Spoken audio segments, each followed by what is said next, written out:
અમરેલી જિલ્લાના બગસરામાં મોટી હવેલીના વૈષ્ણવાચાર્ય 108 શ્રી પ્રભુજી મહારાજ તેમજ 108 શ્રી રાસેસવર બાવશ્રીના વૈષ્ણવો પવિત્રરા પધરાવેલ અને આશીર્વાદ લેવામાં આવેલ આજે પવિત્રા બારસ હતી, જેથી આજે મોટી સંખ્યામાં વૈષ્ણવોએ બાવશ્રીને માલજી અર્પણ કરી અને આશીર્વાદ લીધેલ અને બગસરાના પત્રકાર કિરીટભાઈ જીવાણી તેમજ લોહાણા મહાજન પ્રમુખ ભીખુભાઈ સેજપાલે પણ બાવશ્રીને માલજી પહેરાવી અને આશીર્વાદ લીધેલ।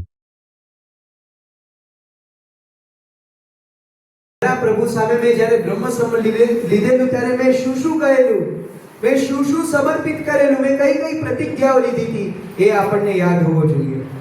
એની સાથે આપણા જીવનમાં જે આપણા કૃપા માટે અને આપણા જીવનનો ઉદ્ધાર કરવા માટે પ્રભુએ સ્વમુખેથી જે મહામંત્ર આપણને પ્રદાન કર્યો છે એ શ્રી કૃષ્ણ શરણમ મમ તસ્માत् સર્વાત્મના નિત્યમ શ્રી કૃષ્ણ શરણમ મમ વદદ્ભિરેવ સતતમ સ્થેય વિદ્યે ભવેમતિ। એ અષ્ટાક્ષર મંત્ર તો આપણા રોમ રોમમાં હોય।